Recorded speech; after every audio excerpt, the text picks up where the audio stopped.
Құқығын қорғау комитетін құрдық.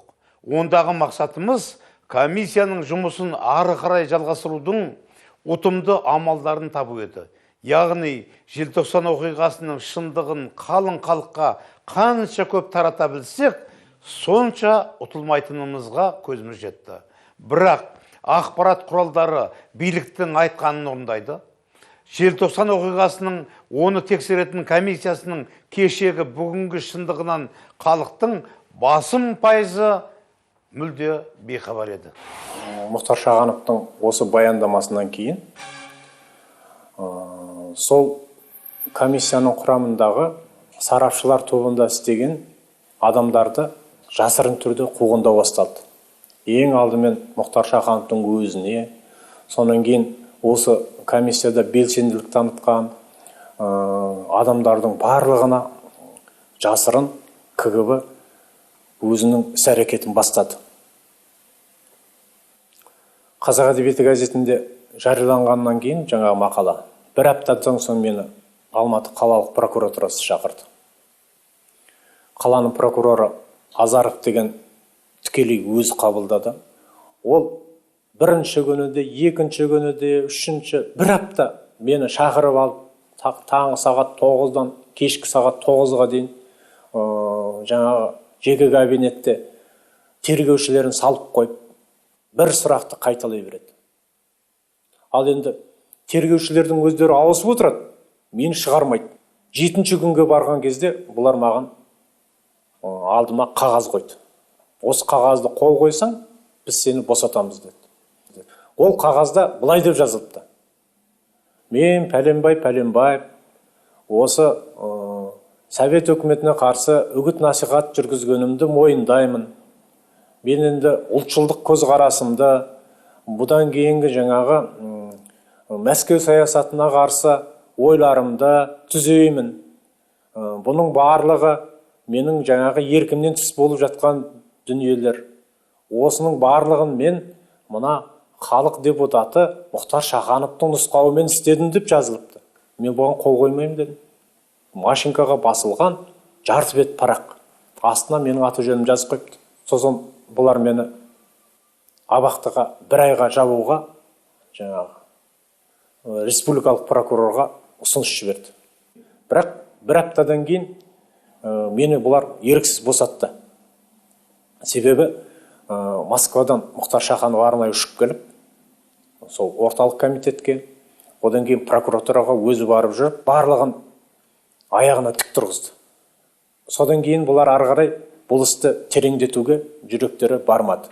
Адам құқығын қорғау комитетінің мүшелері Нинел Фокина, Мәшен Иманбаев, Жеміс Тұрмағанбетова, Аманжол Нәлібаев, Мүбәрак Садықов, Армел Тасымбетов, Ерлан Декелбаев, Олжабай Темірханов, Ахмет Ақбаев ерекше қайрат танытып, бірге ақылдасқан бойда КСРО жоғарғы кеңесіне, Кеңестер одағы Компартиясы орталық комитетіне, Қазақ КСР жоғарғы кеңесіне, Қазақ КСР Компартиясы орталық комитетіне, одақ пен республиканың барлық азаматтарына үндеу қабылдауға кірістік.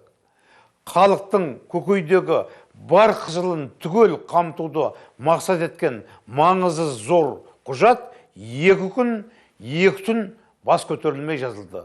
Аром мен салтанат 2-3 мыңдап көбейткен үндеу парақтарын таратуға комитет мүшелері бел шешіп кірісті. Сөйтіп аласырған күндердің бірінде ойда жоқта сол кездің белгілі журналисі Қажықорған жолға кетті. Мән жайда түсіндірдім. Комиссияның жабылғаннан халық бейхабар, шындықты жұрттың құлағына жеткізу үшін маған тікелей ефір беруге мүмкіндігің бар ма дедім. Қажы азаматтық жасады. Екеуара келісім бойынша ол мені мүлде басқа тақырыпқа арналған бағдарламамен тікелей ефірге шығарды. Ефірдің аяғында мен бас көздемей желтоқсан төңірегіндегі шындықты түгел жұртқа жайып салдым. Әрине бұл енді оңай болған жоқ.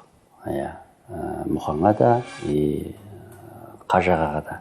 Бірақ енді арадан бір азғантай уақыт өткеннен кейін, өзім бұрыннан тілектес болып жүргеннен кейін Мұхаңменен, сосын жалпы желтоқсан жаңғырығы, желтоқсан оқиғасы әлі түгелдей айтылатын мәселе, айтылуға тиіс мәселе толық көлемде ашылмай жатқаннан кейін бұл кісімен тікелей эфирде сұхбаттасуға тағы да ниет етіп, Мұхаңды іздеп, Мұхаңа осы мәселе төңірегінде айтып, өзге де жоғары кеңестің депутаттарын шақыра отырып, әрине басшылыққа хабарланды Мұхаңның келетіндігі, бірақ енді олар дәл Мұхаң дәл соншалықты мәселені әлгі тікелей эфирдің кезінде соншалықты бір ашшылықты жайып салады деп ешбір басшының ойына келмеген болу керек. Оны даже мынау эфирдің тізгінін үстеп отырған менің өзімде ол мәселенің көпшілігінде білмей қалдым. Бірақ енді Мұхаңмен келісім солай болды. Соңғы жағында Мұхаңға сөз беру керек болды. Алдыңғы жағында басқа депутаттар сөйлеп. Сонда Мұхаң хабардың соңғы жағында жарты сағатта жалпы желтоқсан оқиғасының қалай болғаны, оған кімдердің кінәлі екендігі, және кімдердің қаншалықты бұл жолда әрекет жасап еңбек сіңіргендерін кәдімгі тасқа, тайға, таңба басқандай етіп, бүкіл халыққа жайып салды. Жаңағы тікелей эфирден кейін әрине қудалау да болды. Ал енді Мұхаңның сонда мен ерлігіне ерекше таңғалдым да, бірақ енді Мұхаң мені қанаттыға қақтырып тұмсыққа шоқтырған жоқ шын мәнінде. Бірақ 6 айдай эфирден аластатты. Енді үйдің кезегінде тұрғанбыз, ол мәселеде шамалы қиындық ұшырады, кейінгі сырылды дегендей.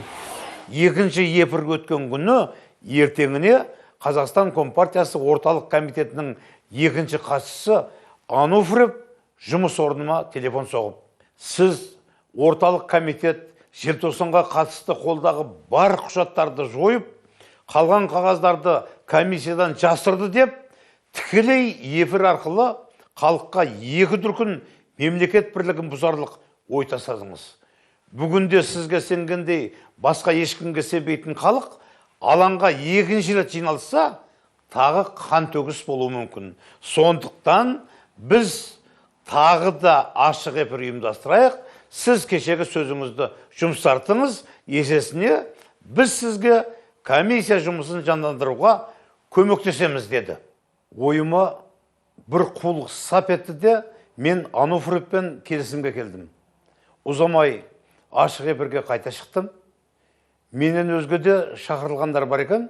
Әуелі ұлттар достығы, салт дәстүр жайлы тәтті әңгімелер өрбіп отырды да, бір кезде эфирді жүргізіп отырған журналист маған, сіз жуырда теледидарда сөйлеген сөзіңізде шындыққа кереғар келдім деп ойламайсыз ба? Деп сауал берді. Мына сөзге ашуым келгені сонша, өзімді өзім ұстай алмай қалдым. Сосын ерегескенде желтоқсан оқиғасы төңірегіндегі өткенде айтылмай қалған кейбір ойларымды бірінен соң бірін түйдек ағыттым. Сөйтіп, маған телеарнаны өз қолымен ұсынған билік қапыда тағы да сан соғып, бармағын тістеп қалды. Мына Мұхтар Шаханов ағамыздың комиссиясында істеп жүрген кезде, мына енді жұмысшы тобымыз ғой, бізге де қоқан-лоқы қысымды көрсеткен кездер болған. Яғни телефон шалған, егер сендер қоймасаңдар, біз сендерді алып тастаймыз Шахановпен бірге деген. Газеттің әріптерін қиып, сол арнайы аппақ қағазға жабыстырып, біздің алдымызға әкеліп тастаған бір белгісіз бір жолдармен, біз өзіміз конверттің ішімен бірдеме әкеліп тастағанда, бірақ енді ол бізді тоқтатқан жоқ. Біз талай өлімнен де өттік, талай бізді қорқытқан, өлтіреміз деп, соғамыз деп, ізсіз жоғалып кетеді. Енді мына қағаз келіп отырды, қағаз келгеннен кейін біз алдық та жылы итеріп бұлағыра қойып қойдық та, жұмысымыз ары қарай жалғастыра бердік. Осы кезеңде КСРО халық депутаттарының кезектен тыс съезі шақырылды да, мен Мәскеуге аттандым. Съездің бірінші күні Қазақстан Компартиясы орталық комитетінің бірінші хатшысы Нұрсұлтан Назарбаев мені съездер сарайының ішіндегі поштаға ертіп келіп, оңаша әңгімесін бастады. Жаңа үзіліс кезінде мені Горбачев шақырып алды. Қауіпсіздік комитеті 17 желтоқсан күні алаңға қайта шыққалы жатқандарыңды жеткізген екен. Шахановпен сөйлес, көтеріліс кезінде адам өлімі болса өзі де жауап береді. Одан да мынаған келсек, желтоқсан оқиғасын тексеретін комиссиясын қайтадан құрсын, Қазақстан азаматтарынан қалаған адамдарын ендірсін, қарсы болмаймыз, деді. Бас хатшының сөзін саған дәлме-дәл жеткізіп отырмын, деді Нұрсұлтан Әбішұлы. Мен биліктің сөзі мен ісінің арасында шекара қалмай барады ғой деп келіспес мінез байқатып едім. Ол жоқ, Горбачевтың осы жолғы сөзіне сенуіңе болады деді. Екеуміз ұзақ әңгімелесіп, ақыры мынаған келістік. Қуыршақ комиссияны жойып, жаңа комиссия құруға уағдаластық. Жаңа құрамға мен өзімнен басқа 9 адам ендіруге құқық иелендім. 5 адамды билік жасақтамақ. Маған съездің аяқталуын күтпей Алматыға қайту тапсырылды. Ел басшысы Қасыма, Алматы облыстық партия комитетінің бірінші хатшысы Қасым Төлебековті, Қазақ КСР халыққа білім беру министрі Шайсұлтан Шаяхметовті қосып беретін болды.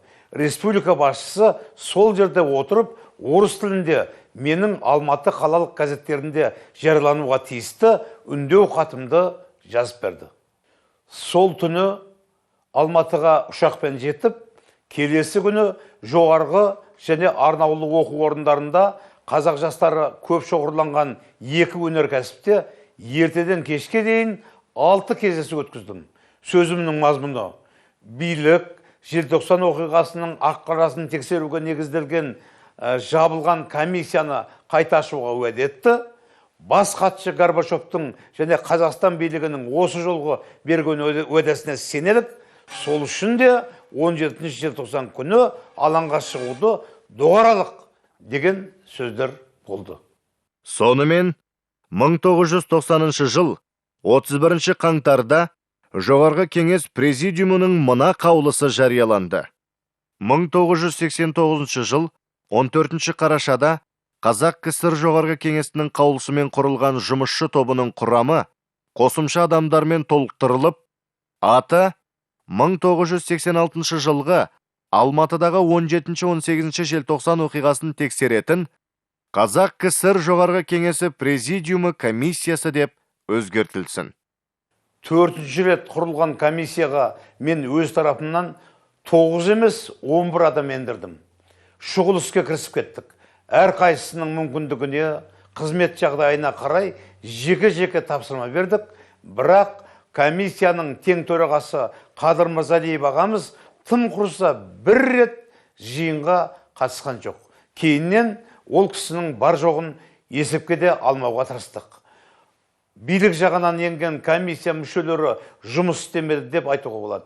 Бірақ заң ғылымдарының докторы ретінде Ким Мырза ғана заң төңірегіндегі қордаланған мәселелерге көмек көрсетті. Бұл жолы да негізгі шаруаларға жұмысшы тобының мүшелерін салдық. Олардың әр қайсысын құжат орнына жүретін қағазбен қаруландырдым. Жұмысшылар тобындағы көпшілік адамдар бізге комиссияның құжаттарына қол қою үшін қажет болатын. Себебі біздер жиып дайындаған құжаттарға қол қоюдан жалпы көпшілік соншама қорқатын. Жұмысшылар тобындағы адамдардың комиссияның әр құжатына қоятын әрбір қол үшін Шаханов әр жолы соншама жүйкемен күш жұмсауға мәжбүр болатын. Шаханов олардың үйлеріне үздіксіз қоңырау соғып, немесе арнайы іздеп барып, жалынып, үгіттеп жүріп құжаттарға қолдарын қойдырып алатын. Өйткені ол кез адамдардың үрейін алған өте қауіпті кезеңдері. Әрине, осының бәрі біздің жұмысымызға кедергісін, қиындығын тигізбей қоймады. Егер жұмысшы тобындағылардың барлығы өз ісіне шын мәнінде бір жұдырық боп жұмыла кіріскенінде, комиссия талай істі әрі жылдам, әрі тереңірек зерттеп үлгерген болар еді. Комиссияның негізгі жұмыстарын мен әсіресе 3 адаммен ақылдасып шешіп отырдым. Оның бірі іскер азамат, комиссияның жауапты хатшысы Тұңғышбай Бурабаев, екіншісі тамаша заңгер, әрі ерекше ұлтжанды азамат Сабыр Қасымов, үшіншісі құжатқа да, ісіне де өзгеше ұқыпты әйел Нинель Фокина. Мен есімде сол кезде хабарсыз кеткен балалар, жоқ болып кеткен балалар, қайтыс болған балалардың бәрін комиссия тексерді. Бұл не себепті, қалай, неге дәл сол кезде дүниені өтіп кетті жап-жас балдар деген. Сол мақсатпен мен бір баланы іздеп Павлодар облысының Май ауданына бардым. Жұпыны тұратын қазақтың екен, шопандар екен.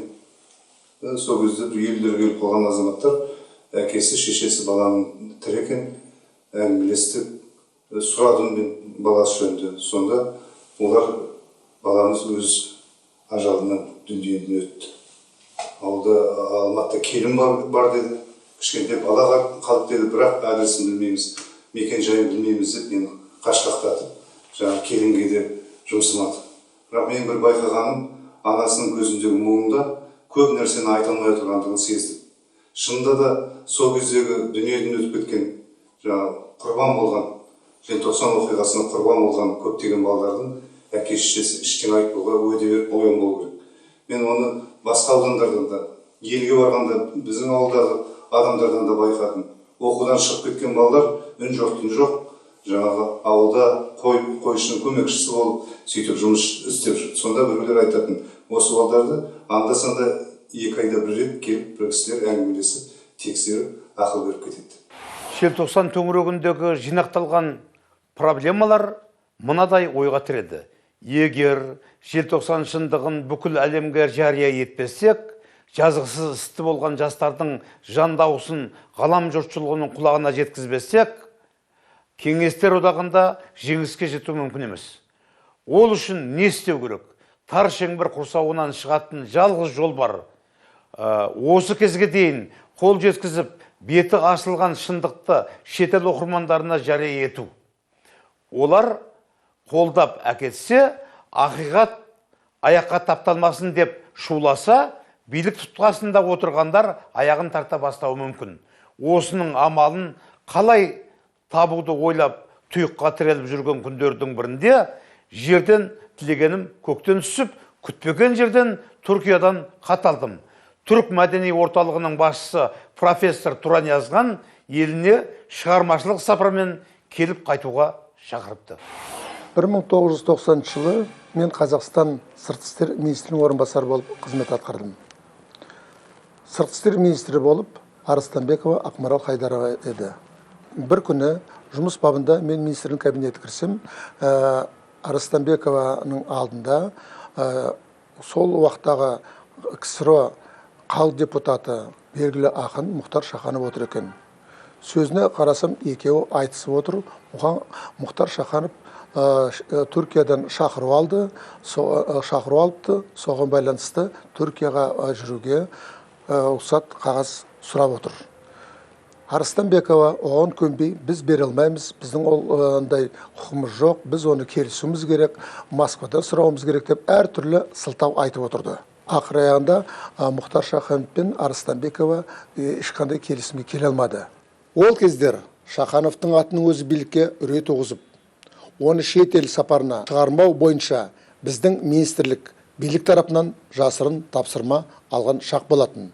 Содан бір лезде өкіметтік телефон шыр ете қалды. Министр бұрылып сонымен сөйлесіп отқанақта, соны пайдаланып мен ымдап Мұхаңды сыртқа шақырдым. Министрдің қабылдау бөлмесінде екеуміз әңгімелестік. Мұхаңның мән жайын бәрін түсіндім. Мұхаңның Түркияға баратын негізгі мақсаты Түркия арқылы бүкіл Европаға, әлемге желтоқсан туралы, оның шындық туралы жариялау керек еді. Ал белгілі Москва желтоқсан көтерілісін шет елге шығармауға барлық күшін салды. Радио, телевидение, газет барлығы Москваның қолында болатын. Мұхаңа түсіндіріп айттым, бүгін кешке министр Арыстанбекова Совет одағының делегациясы құрамында Москва арқылы біріккен ұлттар ұйымына ұшады. Сондықтан да мен визаны, паспорттың бәрін ертең келіңіз, бәрін жасап берем дедім. Мен түсіндім. Мұхтар Шахановтың бұл үлкен іспен баратқан түсіне отырып, министрмен келіспеген, білмегенсіп, мен виза беруге бел байладым. Менен Шыңғыс Айтматовты, Мұхтар Шахановты неге жақсы көресің деп сұрасаңыз, бұлар түркі зиялылары. Кеңестік билік түркі халықтарының алғыр екенін білді. Сондықтан да оларды өз болмысынан ажыратудың барлық амалдарын жасады. Бірақ кеңестік жүйе қанша жерден қысым қалып, тыйым салғанына қарамастан, түркі зиялы қауымы өз шығармаларында астарлап болса да, халқына өз ойын жеткізіп отырды. Өзім шығармаларын шексіз бағалайтын Шаханов солардың бірегейі. Шаханов түрік тұлғасы. Біз мұндай жігіттерді нар тұлға дейміз. Себебі ол тек ақын ғана емес, өз ел үшін басын бәйгеге тіге білетін нағыз түрк азаматы. Нағыз түрік ері. Кипр аралында өткелі жатқан конференция залының қабырғасына түрк ағайындар Россия империясының қол астында өмір сүріп жатқан Орта Азия және Қазақстан түріктеріне бостандық берілсін деген ұран жазып қойыпты. Конференцияда профессор Тұран жазғаннан кейінгі сөз маған берілді. Баяндаманың Қыбырыс түріктеріне әсер еткені соншалық, екінші комиссия шешімінен соң КОКП орталық комитеті өз тарихында тұңғыш рет өз шешімін өзгертіп, қазақ халқына негізсіз тағылған ұлтшылдық таңбасын алып тастауға мәжбүр болды дегенімде, жиналғандардың бәрі орындарынан тік тұрып, дүркірете қол соқты. Мұнда келген негізгі мақсатым, Кеңестер одағының басшылары тікелей өзі қысым жасап отырған Алматыдағы желтоқсан шындығын әлем азаматтарының құлағына жеткізу.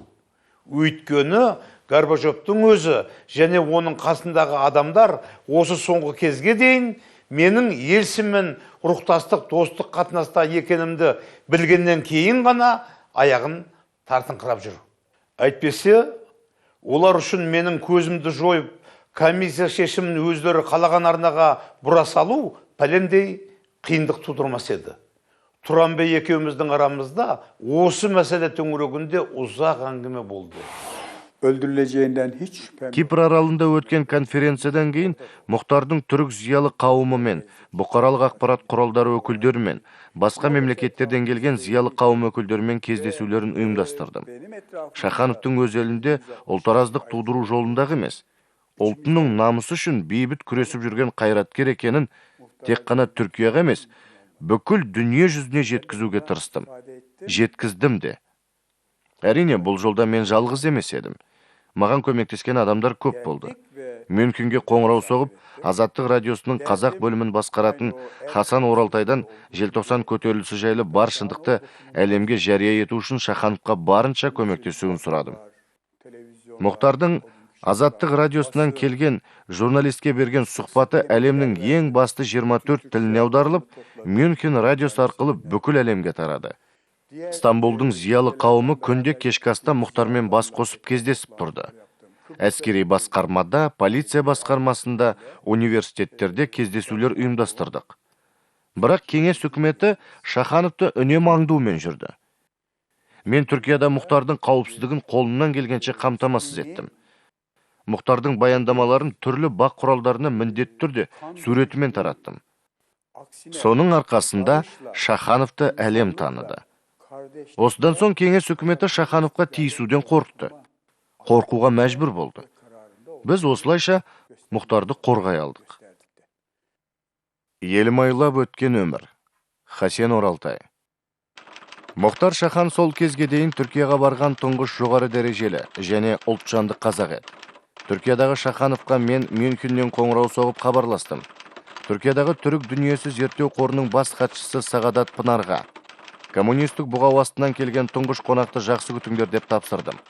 Азаттық радиосы қазақ бөлімінің қызметкері Нұркамал Пыналды Мюнхеннен Стамбулға жіберіп, одан Мұхтар Шаханның түріктермен болатын кездесулерінде аудармашы болуын өтіндім. Анкарада істейтін Мұхтархан Оразбайұлына Мұхтар Шаханды Анкарадағы түрік мемлекеттік қайраткерлерімен кездестіруін, өзінің оған аудармашы болып, бірге жүруін тағайындадым. Хасан Оралтайдың желтоқсан көтерілісі төңірегіндегі шындықты әлем құлағына жеткізудегі азаматтық қызметіне ерекше тәнті болдым. 24 тілде хабар тарататын Азаттық радиосында осы тілдердің бәрінде дерлік менің құлаш-құлаш сөздерім аударылып берілді. Хасан аға өзінің таныстары арқылы ақш конгресінің депутаттарымен, қызметкерлерімен байланысып, оларға менің Кипр аралында жасаған баяндамамның ағылшын тіліне аударылған нұсқасын жөнелтіпті. Баяндама конгресс депутаттарына таратылып берілді. Көп ұзамай Бес Браунның ақш конгресі желтоқсан оқиғасын қарады деген мақаласы және осы тақырыпта жазылған өзге мақалалар бірнеше әлемдік басылымда жарияланыпты. Бұл біздің үлкен рухани жеңісіміз еді. Міне осы оқиғадан кейін кеңестік билік бізден аяғын тартуға мәжбүр болды.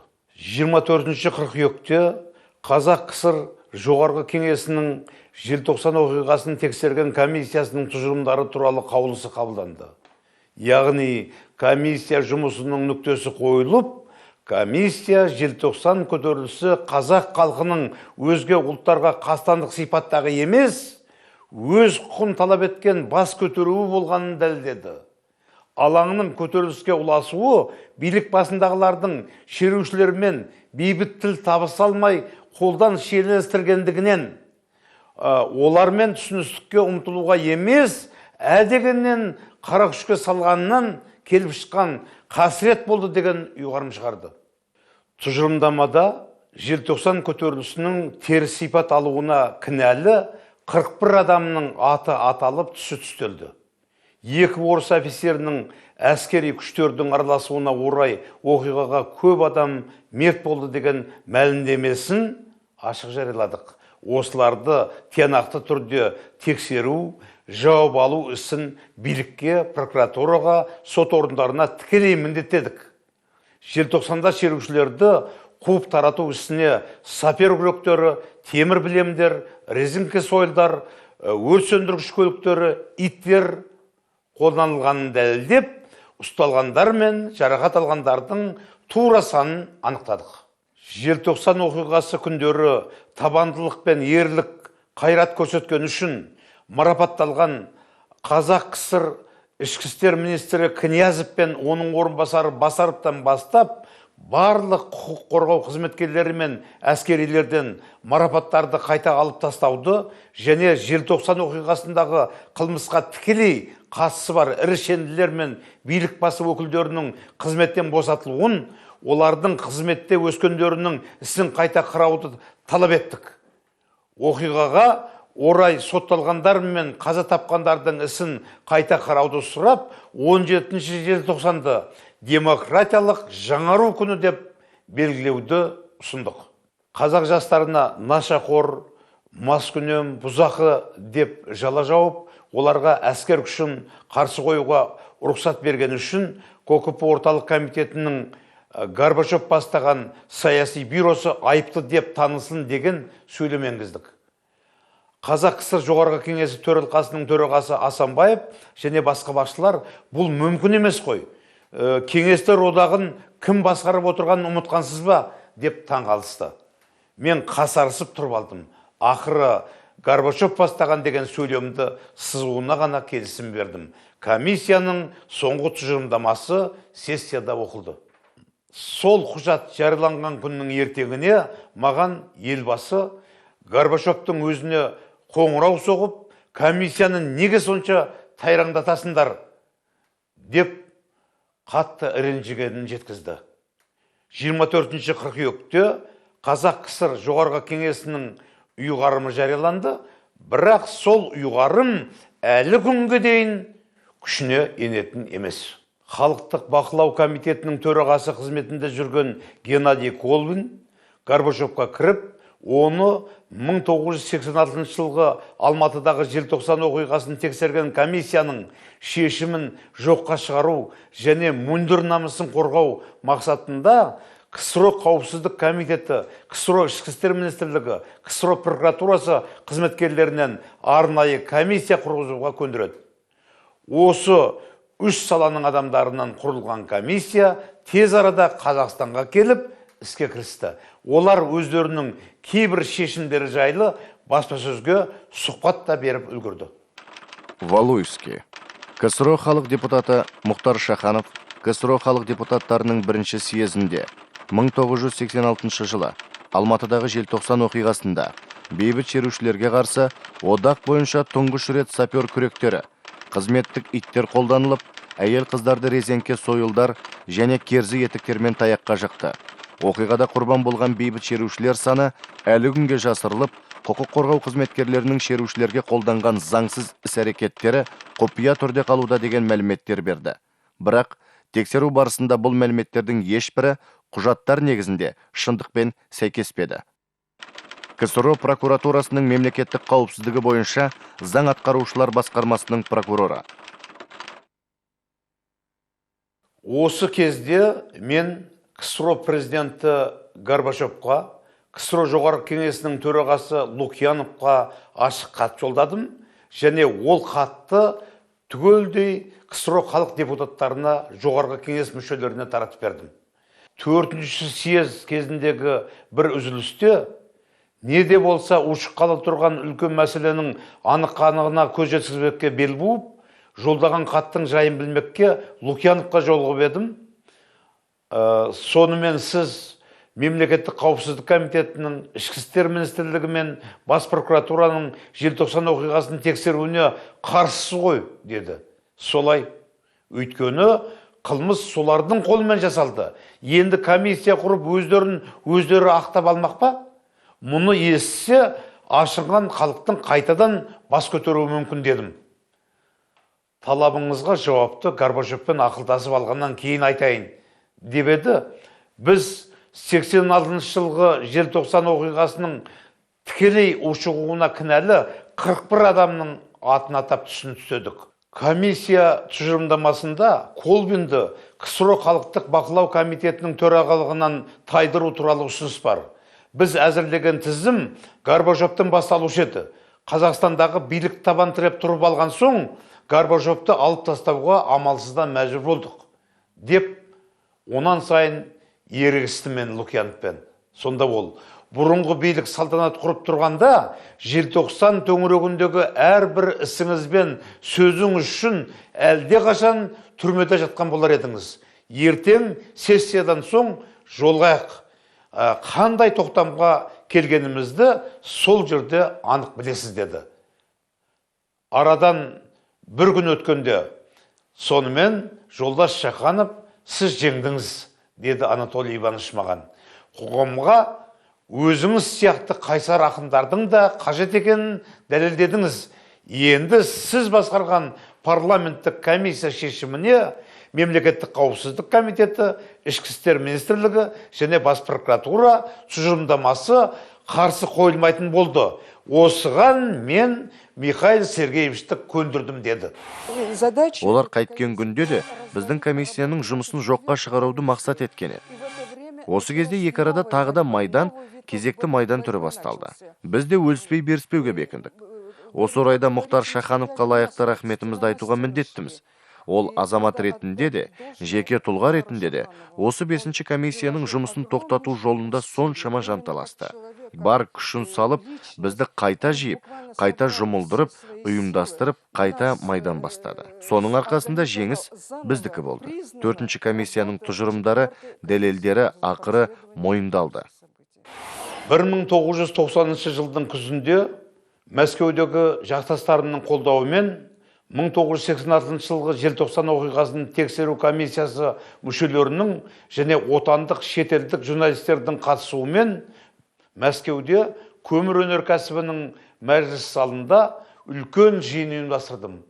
Жиынға Соломенцевті, Шебриковті, Колбинді, Бабковты, Елисепті, желтоқсан көтерілісінің трагедиялы сипат еленуіне тікелей кінәлі тағы бірнеше адамды шақырттым. Олар әрине келмеді, кездесуге көп адам жиналды, ашық әңгіме болды. Сол жиналыстың ертеңіне мен Швецияға ұшып кеттім. Стокгольм, Упсала университеттерінде арнайы ұйымдастырылған жиындарда Алматы 1986 жылғы желтоқсан аңыз бен шындық деген тақырыпта баяндама жасадым. Сәл кейінірек Англияның Глазго, Данди университеттерінде тағы да желтоқсан көтерілісі туралы арнайы лекция оқыдым. Шетелдің ақпарат құралдары Кеңестер одағы басшыларының қолымен жасалған бұл әділетсіздікті шуласа, дабырласа іліп әкетті. Бірақ метел операциясын қарусыз жас өскіндер тағдырына сынап көрген қаныпезерлерді жауапқа тарту мүмкін болмады. 1990 жыл 17 желтоқсан Алматы.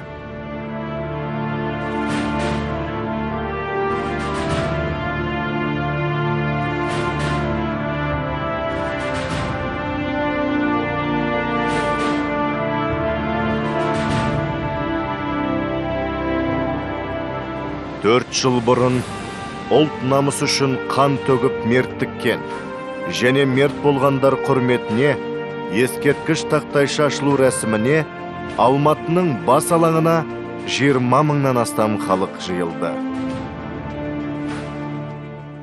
86 жылғы көтерілістің үлкен митинг өткізуге белсенді үлес қосып, соны ұйымдастыруға Мұхтар Шахановтың сіңірген еңбегі өте зор болды. Неге десеңіз, белсенді топ мүшелерін құрып, қалалық атқару комитетіне келді. Қалалық атқару комитетінде мен ол кісілермен жолығып, Серік Абдрахманов деген қалалық атқару комитетінің орынбасары, қалалық атқару комитетінің төрағасы Заманбек Нұрқаділовке осы жағдайлардың бәрін жеткіздім.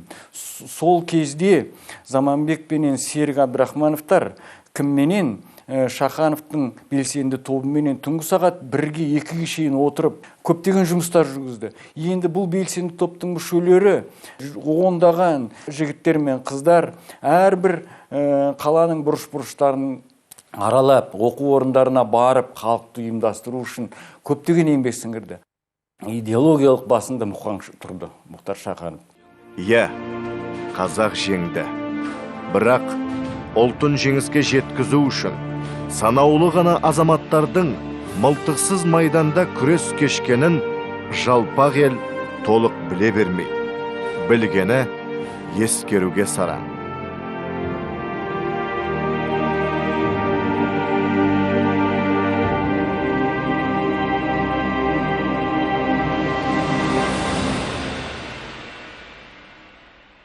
Мұхтар Шаханов. Мұхтармен алғашқы кездескен сәтімізден ақ ойымыз бір жерден шықты. Содан ажырамай келеміз. Мұхтармен қауіпті кездерде бірге болдық. Өлсек, бірге өлер едік. Алматыға келгенімде Мұхтардан желтоқсаншыларға арналып қойылған белгі тасқа ертіп баруын өтіндім. Алаңға бара жатқан жолда соңымыздан бірнеше милиция көлігінің ілесіп отырғанын байқадым. Шейіт болған желтоқсандықтардың рухына арнап, ескерткіш тастың алдында дұға оқып отырғанымызда да, үкіметтің арнайы аңдушылары бізді көзден таса етпеді. Егер біз Шахановтың Түркиядағы жақтастары Мұхтарға дер кезінде қол ұшын беріп, оның бар жағдайын әлем жұртшылығына жария ете білмегенімізде, Мұхтарға өз елінде қауіп төніп тұрғаны, оның міндетті түрде көзін жоятыны анық еді. Ондай әрекеттер әрине аз болмаған. Ақиқаттың жолы қашанда ауыр. Желтоқсан шындығының соңына шырақ ала түскен біздің сол тұстағы ұйқысыз түндерімізді, немесе түн жарымнан ауа үйге қайтып бара жатқанда